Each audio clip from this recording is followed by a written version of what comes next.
आप महिला हैं, स्मार्टफोन की योजना आजकल काफ़ी चर्चाओं में है, महिलाओं को स्मार्टफोन दिए जा रहे हैं, लेकिन वहाँ के उसके एडवांटेज भी हैं तो डिसएडवांटेज भी बहुत ज़्यादा हैं। जैसे बच्चों को जो स्मार्टफोन दिए जा रहे हैं उसमें गाँव देहात के लोग कहते हैं कि इससे बच्चियाँ बिगड़ेगी, आपका क्या कहना है? यहाँ जो तारानगर की विधानसभा क्षेत्र है ये जाट बाहुल्य और राजपूत बाहुल्य क्षेत्र माना जाता है। यहाँ पे जाटों के भी काफ़ी वोट हैं और राजपूतों के भी काफ़ी वोट हैं। जाटों के दावेदार यहाँ पे कांग्रेस पार्टी से काफ़ी घूम रहे हैं और राजपूत समाज से भी आप टिकट मांग रहे हैं। आप कहते हैं कि हमें टिकट दी जाए और जाट समाज से भी कई दावेदार हैं, वो कह रहे हैं हमें टिकट दी जाए। तो इस बीच आप कैसे मानते हैं कि कांग्रेस पार्टी आप पर विश्वास जताएगी? देखो, बड़े राजस्थान में सारे बड़े नेता हैं, लेकिन किसी न किसी को एक बार मौका मिलना चाहिए जी। तो हम राजपूत समाज है, हम भी तो अपनी पार्टी से अपेक्षा रखते हैं। यहाँ पे एक तो जो पीने के पानी की बहुत बड़ी समस्या है, गांव के देहात के लोग नहर का पानी चाहते हैं।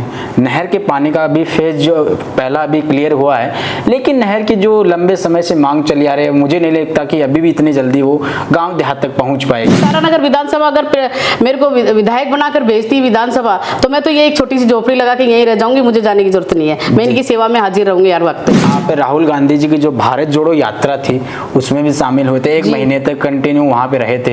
तो उस यात्रा के अंदर आपने क्या कुछ सीखा और ये तारानगर के अंदर क्या प्रभाव डाल पाएगी? मेरी समाज को छोड़ के मैं 35 कौम के साथ हूँ, 35 कौम मेरे साथ है, मेरे साथ मेरा हर समाज का परिवार मेरे साथ है और सारे समाज में यहाँ के विधायक हैं, जितने भी लगातार विधायक रहे ज्यादातर बाहरी रहे हैं, तो एक स्थानीय का मुद्दा उठा। ये बदकिस्मती है तारानगर की। अच्छा, तारानगर की बदकिस्मती है कि बाहरी तारानगर में क्या स्थानीय लोग नहीं है तो बाहरी आके क्यों चुनाव लड़ते हैं? मुख्यमंत्री जी ने अपना कार्य पूरा किया है, उन्होंने 4.5 साल के अंदर बहुत योजनाएं दी है, अब ये तो वो जाने, उनके लिए मैं कुछ नहीं कह सकती। नमस्कार, मेरा नाम है अभिषेक जाखड़ और आप देख रहे हैं आरजे टीवी 24। आरजे टीवी 24 की चुनावी यात्रा लगातार जारी है। इस चुनावी यात्रा के अंदर हम गाँव ढाणी जा रहे हैं और लोगों की समस्याओं को जानने की कोशिश कर रहे हैं। इसी के चलते हम पहुंचे हैं चूरू जिले की तारानगर विधानसभा क्षेत्र में। तारानगर विधानसभा क्षेत्र में आज हमारे साथ खास मेहमान है आशा जी राठौड़ मैम। इनसे जानने की कोशिश करते हैं कि तारानगर विधानसभा क्षेत्र के अंदर क्या क्या समस्याएं हैं, क्योंकि अक्सर मैं गांव ढाणी में जाता रहता हूं तो लोगों की सबसे बड़ी समस्या आती है पीने के पानी की। सड़कों का हाल है वो बहुत बुरा है।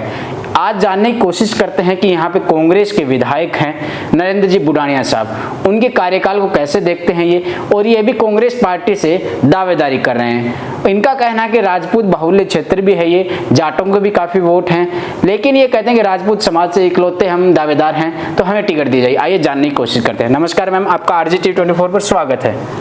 जी मैम, सबसे पहले तो मैं आपके परिचय से शुरुआत करना चाहूंगा कि आप कहाँ से आते हैं और आपकी जो अभी आप टिकट की दावेदारी कर रहे हैं, थोड़ा सा यहाँ तक का सफर के बारे में बताइए। मैं जिक्साना टीबा अड़ायला पंचायत तारानगर, आशा राठौड़ मेरा नाम है जी, और मेरी फैमिली यहाँ रहती है। मेरे हस्बैंड जयपुर सर्विस करते हैं जी, और मैं चुनाव भी लड़ चुकी हूँ। मैं 25 साल से पार्टी की सेवा कर रही हूँ, पार्टी का झंडा उठा रखा है मैंने, और विभिन्न कार्यों मैंने किए हैं। और जहाँ की आप यहाँ की तारानगर की समस्या की जो बात कर रहे हैं, तो तारानगर की समस्या इतनी अनेक समस्याएं हैं जो छोटे स्तर पे जो कार्यकर्ता जो चाहता है या जनप्रतिनिधि के रूप में जो लोग चाहते हैं कि हमारा ये काम हो, पानी की समस्या है, रोडों की समस्या है, कहीं पे भी जैसे कि रोडें जाम हो जाती है, कोई सुनने वाला नहीं है उनका। तो इसलिए मेरे को अगर प्रत्याशी बनाया जाता है तो मैं इन छोटी छोटी समस्याओं को लेकर मैं ऊपर तक आगे कार्य करूंगी। मैं उन पर भी चर्चा करूंगा मैम। पहले उससे पहले मैं आपसे जानना चाहता हूं कि जो तारानगर के विधायक हैं नरेंद्र जी बुडानिया साहब, उनके कार्यकाल को आप कैसे देखते हैं? ये जो पिछले 4.5 साल का कार्यकाल रहा है, यहाँ पे कांग्रेस की सरकार है, कांग्रेस के विधायक हैं और आप भी कांग्रेस से दावेदारी कर रहे हैं, लेकिन ये जो 4.5 साल का कार्यकाल है, इनको आप कैसे देखते हैं तारानगर में? देखिए, उनका कार्यकाल बहुत बड़ा है और उन्होंने जो कार्य किया है वो हमारे सीएम अशोक गहलोत साहब के नेतृत्व में जो काम किया है। लेकिन सबसे बड़ी समस्या है कि हमारे को छोटी छोटी समस्या है, वो चीज़ों पर नज़रअंदाज किया गया है। फॉर एग्जाम्पल, जैसे कि मेरी अड़ायला पंचायत में आप देख लीजिए, डैम बना हुआ है, पूरे तारानगर का गंदा पानी जाता है, आप एक राउंड मार के आके देखिए, रात को निकला नहीं जाता है, रोडों पे लाइटें नहीं है। तारानगर बीच बाजार के अंदर इतना इतना घुटनों से ऊपर कमर तक पानी भरा जाता है। लोगों को जो छोटे छोटे बेचारे जो थड़ी ठेले लगाने वाले, उनके 2 दिन 4 दिन वो अपने रोजगार के से वंचित रहते हैं। महिलाओं की समस्या, महिलाएं मार्केट में निकल नहीं पाती है। तो देखिए इन चीज़ों के ऊपर मैं ज़्यादा अपना फोकस रखती हूँ। जी, जल भराव की समस्या मैं लंबे समय से यहाँ पे देखते आ रहा हूँ। मैं पहले भी यहाँ पे आके गया था। यहाँ के दुकानदार हैं वो 7-7 8-8 दिन तक दुकानें बंद रखते हैं जब बरसात की सीजन होती है, और अभी बरसात की सीजन ही चल रही है। तो इस बीच यहाँ के जो विधायक हैं आपके और चेयरमैन हैं, तो उनके द्वारा ये सोल्यूशन क्यों नहीं किया जा रहा है? देखिए मैं उनके बारे में ऐसा कुछ कहूँगी नहीं, वो उनका कार्यकाल उन्होंने कैसे किया कैसे नहीं किया मुझे नहीं पता। मैंने जनता की आवाज़ हमेशा बनी हूँ और बनती रहूँगी। मैं तारानगर विधानसभा में मैं काम कर रही हूँ। मेरा उनके प्रति बहुत सहानुभूति है, और वो मेरे को जो भी कार्य बताएंगे, मेरे लोग हैं, मेरे परिवार के लोग हैं, तो मैं उनका कार्य पूरा करूँगी, छोटे ज़मीन से लेके ऊपर तक। जी, आप उनका जो चुनाव था 2018 का, उसमें भी आप साथ दिखाई दिए थे? बिल्कुल दिए थे साहब। हमने 2018 में हमने भी टिकट मांगी थी, हमें टिकट नहीं मिली। फिर हमने नॉमिनेशन फार्म भरवाया, हमने रात को 2-2 बजे तक उनके साथ काम किया और पूरा सपोर्ट किया। और मेरा मानना है कि हमने यही कहा कि आप हमारा एमएलए जिताएं। जी, अभी जो मुद्दे हैं यहाँ पे, एक तो जो पीने के पानी की बहुत बड़ी समस्या है। गांव के देहात के लोग नहर का पानी चाहते हैं। नहर के पानी का अभी फेज जो पहला अभी क्लियर हुआ है, लेकिन नहर की जो लंबे समय से मांग चली आ रही है, मुझे नहीं लगता कि अभी भी इतनी जल्दी वो गाँव देहात तक पहुँच पाएगी। इसके लिए ऐसा कोई सोल्यूशन या कोई सजेशन जो आप देना चाहें? सजेशन यही है कि नहर आ जाती है तो गाँव को बहुत राहत मिलती है। गांव के लोग, मैं 2015 से लेके और आज 2023 तक मैं घूम रही हूँ, तो देखिए कि मतलब एक इतनी सी बोतल लेकर लोग गांव में लाइन में लगे रहते हैं। मेरे को बड़ी पीड़ा होती है। महिलाएं खेतों में काम करके आती है और जो नहर का थोड़ा बहुत पानी देते हैं उनको, कई बारी तो मैं फ़ोन कर करके पानी चालू करवाती हूँ, टंकियाँ चालू करवाती हूँ। कई बारी मैंने नालों से पानी आ रहा है, उसकी बात बिल्कुल बिल्कुल नालों से पानी आ रहा है उनका। मतलब सिंचाई के लिए तो पानी नहीं है, पीने के लिए पानी आया। पानी पीने के लिए, सिंचाई तो बहुत दूर की बात है। सिंचाई तो नाम ही मत लो सिंचाई का। तो पानी पीने के लिए लोग तरसते, पानी के लिए तो सबसे बड़ी जिंदगी जीव जंतुओं के लिए, इंसानों के लिए तो पानी सबसे ज़रूरी होती है। लाइट इतनी ज़रूरी नहीं होती है। तो इसका समाधान क्यों नहीं कर रहे हैं लोग? ये जो आपकी जनप्रतिनिधि हैं, यहाँ के विधायक हैं, आपकी कांग्रेस की सरकार है, देखिए तो आपके मुख्यमंत्री जी बड़ी बड़ी घोषणाएं करते हैं, तो ये देखो मुख्यमंत्री जी ने अपना कार्य पूरा किया है। उन्होंने 4.5 साल के अंदर बहुत ही योजनाएं दी है। अब ये तो वो जाने, उनके लिए मैं कुछ नहीं कह सकती। जी, एक चीज़ जानना चाहता हूँ कि आप राहुल गांधी जी की जो भारत जोड़ो यात्रा थी उसमें भी शामिल हुए थे, 1 महीने तक कंटिन्यू वहाँ पे रहे थे। तो उस यात्रा के अंदर आपने क्या कुछ सीखा, और ये तारानगर के अंदर क्या प्रभाव डाल पाएगी यात्रा? देखिए मैं, आप महिलाओं को लेकर भी गए थे वहाँ पर। मैं 21 दिसंबर से लेकर 21 जनवरी तक राहुल गांधी जी की यात्रा में प्रोटोकॉल में प्रदेश की तरफ से रही थी मैं, और मैंने वहाँ पे लोगों का उत्साह राहुल गांधी के प्रति बहुत ज़्यादा था। बहुत इतना था कि मतलब उस यात्रा से यहाँ पे राजस्थान में बहुत फ़र्क पड़ा है। और राहुल गांधी जी अगर अपने सरकार के या अपने सेंट्रल को देखते हैं तो राहुल गांधी जी A1।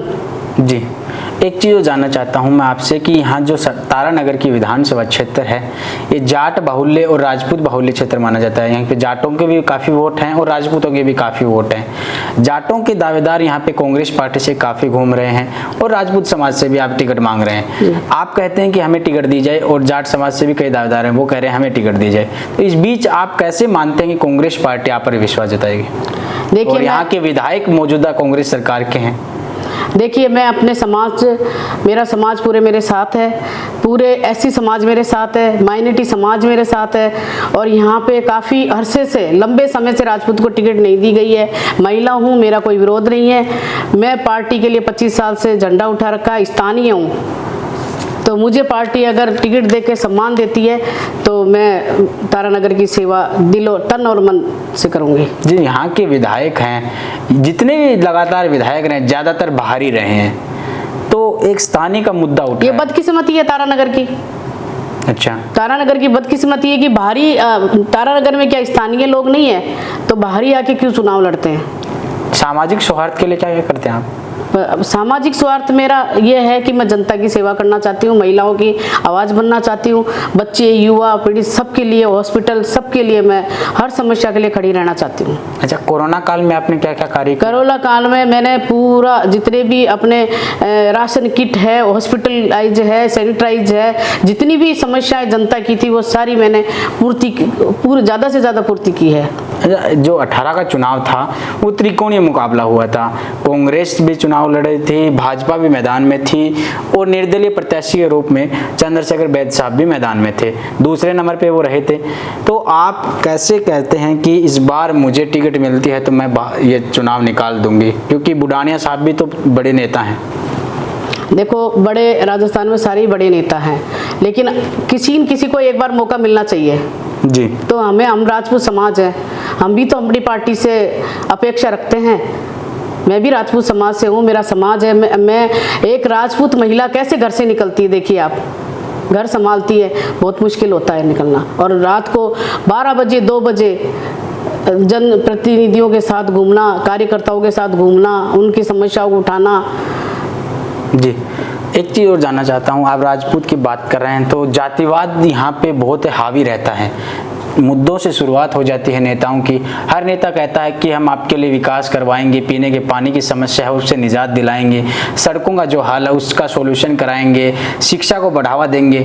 ये चुनाव में मैनिफेस्टो में डाले जाते हैं। मैं ऐसा कुछ दावा नहीं कर रही, लेकिन मैनिफेस्टो में डालने के बाद जब चुनाव आते हैं, जब वोटिंग होती है, उससे कुछ घंटों पहले ये जाट, राजपूत, ब्राह्मण, बनिया ये आ जाता है। तो इसका क्या कोई सॉल्यूशन? आप भी बात कर रहे हैं कि मैं राजपूत समाज से महिला हूँ, आप भी जातिवाद की बात कर रहे हैं, तो फिर इसका कोई सॉल्यूशन? देखिए, मैं मेरी समाज को छोड़ के मैं 35 कौम के साथ हूँ।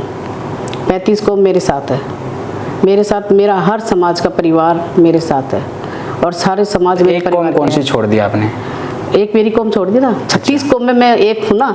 तो 35 कौम और है, अन्य है, 35 कौम अन्य है। तो देखिए कि मैं हर जाति के साथ में हूँ, मेरे लिए हर जाति का भाई है, बहन है, हर परिवार, हर बच्चा मेरे लिए है। मैं उनके लिए हमेशा सदैव खड़ी रहूँगी। मैं कोई वादा नहीं कर रही कि मैं ये कर दूँगी, वो कर दूँगी। मुझे सेवा का मौका देंगे, उसके बाद देखें मेरा काम। बुढ़ानिया साहब का क्या विरोध है फिर यहाँ पे? देखो, मैंने आपको क्या कहा कि मैं बुढ़ानिया साहब का ना कोई विरोध कर रही, ना मुझे उनसे कोई आपत्ति है, लेकिन मैं अपनी बात कर रही हूँ कि मैं राजपूत महिला हूँ, लोकल हूँ, यहाँ की स्थानीय हूँ, और क्या नाम से मेरा महिला का कोई विरोध नहीं होना चाहिए। मैं महिला कोटा भी पूरा करती हूँ। मुख्यमंत्री गहलोत जी की जो आपकी सरकार है कांग्रेस की, वो कई योजनाएं लेके आ रही है। उन योजनाओं के बलबूते पे वो सरकार रिपीट करना चाहते हैं, फिर कांग्रेस सरकार लाना चाहते हैं 23 के चुनाव में। मैं कुछ योजनाओं के बारे में आपसे जानना चाहूँगा। महंगाई राहत कैंप लगा था, क्या गाँव देहात तक वो पहुँचा क्या? बिल्कुल पहुँचा साहब, हमने पहुँचाया। बीजेपी के लोगों का कहना है कि वो नहीं पहुँचा है, सिर्फ ढकोसला था। देखिए, विपक्ष का काम है कहना, ठीक है, लेकिन हमने गांव-गांव, ढाणी-ढाणी में प्रभारी रही थी, और मैंने और कहीं भी शिकायत हुई है तो मैंने ऊपर शिकायत की है सीएम साहब के यहाँ, और वहाँ से तुरंत कार्रवाई हुई है, और रात कैंप घर घर में पहुँचाया गया है। जी, आप महिला हैं, स्मार्टफोन की योजना आजकल काफ़ी चर्चाओं में है, महिलाओं को स्मार्टफोन दिए जा रहे हैं, लेकिन वहाँ के उसके एडवांटेज भी हैं तो डिसएडवांटेज भी बहुत ज़्यादा हैं। जैसे बच्चों को जो स्मार्टफोन दिए जा रहे हैं उसमें गाँव देहात के लोग कहते हैं कि इससे बच्चियाँ बिगड़ेगी, आपका क्या कहना है? देखो, उनके घर में, सबके घर में स्मार्टफोन है, सबके घर में। जी, बच्चे बिगड़ने के लिए नहीं होते, बच्चों को सुधारने के लिए होते। उसमें काफ़ी चीज़ ऐसी है, अपने नज़रिए से देखो, बच्चा उससे पढ़ भी लिख सकता है, उसमें अच्छी चीज़ें सीखने को भी मिलती है। ऐसे बिगड़े तो फिर सबके पास में है, ये मोबाइल चलाए क्यों थे? आपने स्मार्टफोन ये देखा है वो मिला? बिल्कुल देखा है, हमने दिया है चूरू में। अच्छा, आपने दिया है, लेकिन आपने एक चीज़ नोटिस की, उसमें आउटडेटेड फ़ोन ज़्यादा थे पुराने, जो 2 GB रैम, 2.5 GB रैम। आजकल फ़ोन आ रहे हैं वो 8-8 GB रैम के आ रहे हैं, जो हैंग भी बहुत कम होते हैं। देखिए, सरकार की योजना है, इसके अंदर सरकार ने इसको किस तरीके से चलाया है, मैं इसके बारे में कोई टिप्पणी नहीं करना चाहती। मैं तो इतना चाहती हूँ कि सरकार ने जो भी स्मार्टफोन चलाए हैं, जैसे कि मान लो अभी मैं छोटी सी बात कहती हूँ कि 2018 के अंदर वसुंधरा जी ने 500 रुपये के फ़ोन दिए थे, और वो 2 महीने बाद कोई काम के नहीं थे। तो अपन इन मुद्दों पर कोई बात ना करें, अपन आगे इस बात करें कि स्मार्टफोन दिए हैं उसके लिए अच्छा ही है, उसको अच्छा यूज में लो। आप एक बच्चे को बाइक दिलाते हो, उसको 13 साल का बच्चा अगर उसको चलाएगा तो उसका क्या होगा परिणाम, मुझे बताइए। चाहिए। बिल्कुल, ठीक है, तो इसी वजह से आप हर चीज का सदुपयोग करो, दुरुपयोग की नजरों से नहीं देखना। चिरंजीवी योजना है जो कि प्रधानमंत्री जी की आयुष्मान योजना को कम्पीट कर रही है, वो उनको दबा रही है। तो आप आयुष्मान भारत योजना और जो ये चिरंजीवी योजना है, इसके बीच में चिरंजीवी योजना राजस्थान में चर्चाओं में रहती है और इनकी जो 25 लाख रुपए तक का जो मुआवजा मिल रहा है, क्या ये धरातल पे लागू हो पाई है? बिल्कुल लागू हो पाई है। कई जगह इन पे घपलेबाजी सामने आई है। नहीं, देखिए मेरी नजरों में ऐसा कुछ आया नहीं है। अगर किसी ने किया है, गलत किया, उसके ऊपर सीएम साहब एक्शन लेंगे। ठीक है, बाकी चिरंजीवी योजना से कल ही मैंने एक तारानगर का पेशेंट चिरंजीवी योजना से एसएमएस से डिस्चार्ज करवा के कल 4 बजे भेजा है मैंने। इतने तारानगर के लोग पेशेंट गए चिरंजीवी योजना से, हर प्राइवेट हॉस्पिटल के अंदर लागू है, मैं खुद भी लागू हूँ, मेरे परिवार के भी लागू है, उनका भी मैंने ट्रीटमेंट करवाया। तो मैं इस चीज को कैसे मान लूँ कि गलत है? आपके विरोधी पार्टी की बात करें भाजपा की, भाजपा में चूरू जिले से एक बड़े नेता आते हैं, आप ही के समाज से राजेंद्र राठौड़ साहब, जो यहाँ से तारानगर से विधायक भी रहे हैं। क्या शायद वो इसी समाज के बलबूते पे यहाँ से विधानसभा में पहुंचे थे, लेकिन उनके करीबी माने जाते हैं राकेश जांगीड़, तो उन्हें आप प्रतिद्वंदी के रूप में कैसे देखते हैं? देखिए वो अपना काम कर रहे हैं, क्योंकि भाजपा से 18 के चुनाव में दावेदार रहे थे और अभी भी वो टिकट मांग रहे हैं। जी, तो कैसे देखते हैं? आमना सामना होता है हमारा, उनका इज्जत करते हैं बहुत हमारी, लेकिन हम तो कहते हैं कि वो अपनी विपक्ष के हैं, अपनी तैयारी कर रहे हैं, हम अपनी तैयारी कर रहे हैं। जी, आखिरी सवाल, आप हमें हमारे चैनल के माध्यम से तारानगर विधानसभा क्षेत्र के लोगों को क्या कहना चाहेंगे? तारानगर के लोगों को, कार्यकर्ताओं को, सब भाई बहनों को यही कहना चाहती हूँ कि आप सब मुझे मौका देते हैं तो मैं आप की पूरी तरह से तन से सेवा करूँगी और छोटे से काम के लिए रहूँगी। मेरे को तारानगर विधानसभा अगर मेरे को विधायक बनाकर भेजती विधानसभा, तो मैं तो ये एक छोटी सी झोपड़ी लगा के यहीं रह जाऊँगी, मुझे जाने की जरूरत नहीं है। मैं इनकी सेवा में हाजिर रहूँगी हर वक्त। जी, मेरे पास पार्टी की सेवा के अलावा कोई काम नहीं है। लास्ट में आप इमोशनल होके एक शब्द बोल दिया, जनता भावुक हो जाएगी। तो ये थे हमारे साथ आशा मैम, जो कि तारानगर विधानसभा क्षेत्र से कांग्रेस पार्टी से दावेदारी कर रहे हैं। अब देखना होगा कि कांग्रेस पार्टी तारानगर विधानसभा क्षेत्र में किसके ऊपर विश्वास जताते हैं, क्योंकि यहाँ से कांग्रेस पार्टी से पहले से विधायक हैं और कई दावेदार मैदान में हैं और भाजपा से कई दावेदार मैदान में हैं। अब आने वाला वक्त बताएगा भाजपा और कांग्रेस में कौन विधानसभा पहुंचता है या तो। लेकिन आप आरजे टीवी 24 की चुनावी यात्रा को लगातार देखते रहिए। आरजे टीवी 24 की चुनावी यात्रा गांव ढाणी लगातार आ रही है। अगर आपके गांव में अभी तक नहीं आए हैं तो आप हमें कमेंट सेक्शन के माध्यम से अपने नंबर शेयर कर सकते हैं। फिर मिलते हैं आपके गांव में, तब तक के लिए मुझे दीजिए इजाजत। नमस्कार।